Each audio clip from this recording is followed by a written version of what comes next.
et je profite de l'occasion pour faire une communication aussi importante. Nous sommes aux Jeux, mais je crois que nous allons revoir le film ici des Jeux pour le dire d'abord le fait d'être dans une équipe nationale. Si c'est le collectif tel que le football ou le basket, être parmi les 11, c'est un privilège. C'est d'abord un privilège. Donc, il est extrêmement important pour que nous tous, journalistes, athlètes, encadreurs, que nous comprenions que quel que soit le montant de la prime que vous aurez, elle ne peut pas remplacer le privilège d'être représentant d'une nation. C'est extrêmement important.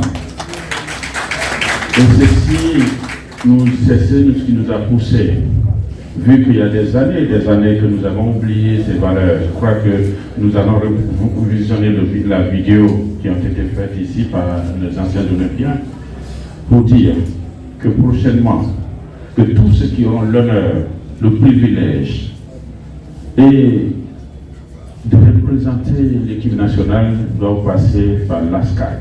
L'ASCAT, c'est pour leur formation civique et citoyenne, parce que c'est extrêmement important que cela soit. Cela est important. Un joueur qui refuse de s'entraîner parce qu'il n'a pas eu sa prime, ça veut dire qu'il n'a pas encore compris pourquoi il est dans l'équipe nationale. C'est quelque chose de très important. Maintenant, ceci dit, je reviens sur le sujet. L'État va encourager tous ceux qui mouillent le maillot, tous ceux qui défendent les couleurs. Et je vais vous dire que ce sera toujours important. Pourquoi ce sera important? Parce que plus nous allons développer le sport à la base, plus les 40 fédérations vont se qualifier. Excuse-moi, c'est très important pour que les gens comprennent d'abord la charge de l'État. Pour seulement ces Jeux Olympiques, le budget fait 7 millions de dollars, ce qui fait 100 milliards de dollars si nous devons participer objectivement. Et 100 millions de francs guinéens, 100 milliards de francs guinéens pour la participation à ces Jeux. Pour la participation de la Guinée à la CAN, ça a coûté 130 milliards de francs guinéens. C'est énorme, c'est très énorme. Si vous devez le faire, vous ne le faites pas pour faire plaisir à quelqu'un, c'est parce que vous voulez positionner votre nation. L'État a toujours mis en avant son intérêt. Mais les budgets généralement accordés, imaginez-vous, j'ai fait une première chose pour dire, vous aviez par exemple un budget de 150 milliards qui était accordé à au ministère. 150 milliards où la CAN seulement a coûté 130 milliards. Ça reste combien? Ça reste 20 milliards, n'est-ce pas? Et maintenant, voilà que les Jeux Olympiques nous sommes qualifiés, ça nous demande 100 autres milliards. Et les qualifications ont coûté, au bas mot, quand nous avons évalué, ça va faire 1000 milliards pour notre participation à toutes les compétitions pour lesquelles nous sommes engagés, y compris les scolaires qui sont partis en Chine, qui sont partis à Tanzanie, ainsi de suite. Convertissez, c'est énormément d'argent. Maintenant, ce que nous avons dit à l'ensemble de nos athlètes, nous disons, nous prenons l'engagement de se battre pour que d'abord ils soient présents.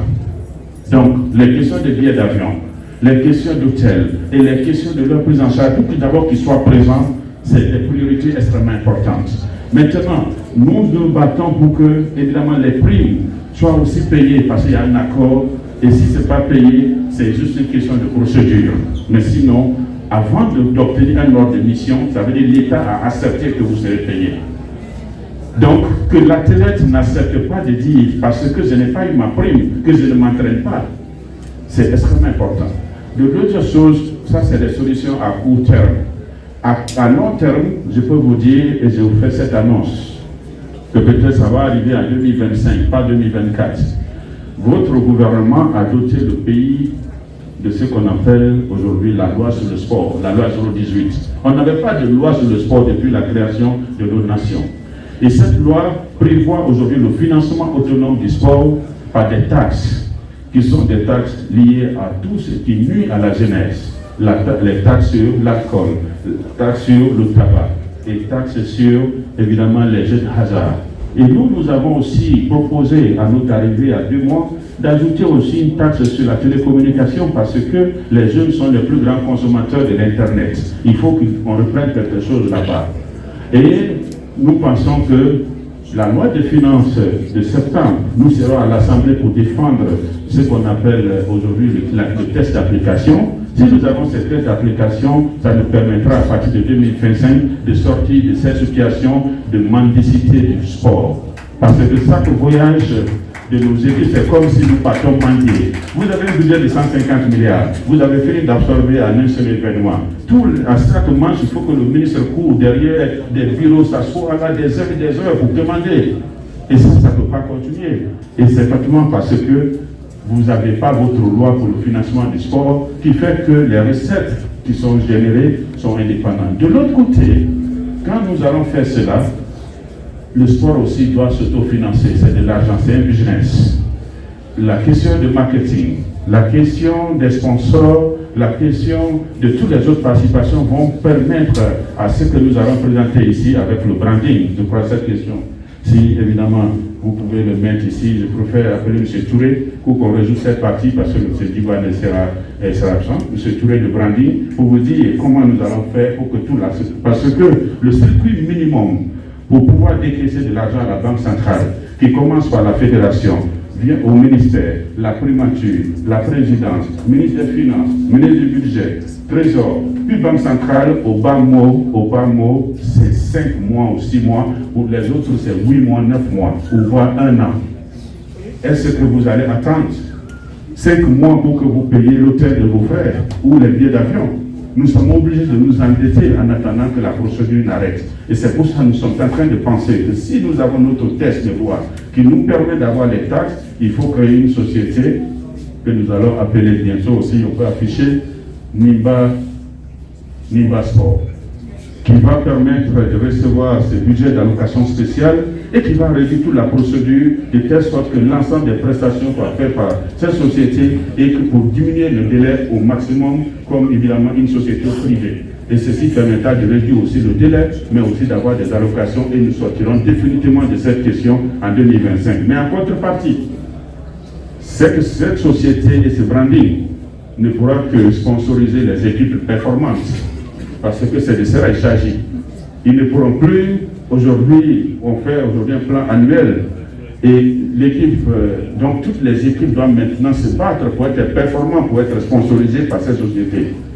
Et si votre équipe n'est pas performante, ne vous attendez pas à ce que vous partiez aux compétitions internationales. Donc je vais appeler Touré et cet accord que nous allons signer avec le branding, c'est pour permettre de créer cette nouvelle société et que le branding que vous avez devient la marque sponsor qui va évidemment être le sponsor numéro 1 avant d'appeler le deuxième, troisième, quatrième sponsor. Et ça, il va mettre un critère de performance derrière et il pourra nous permettre de faire les droits de transmission et de développer aussi le sport à la base. Je vous remercie pour cette question et je demande évidemment à Touré de venir et d'insister sur cette question parce que la question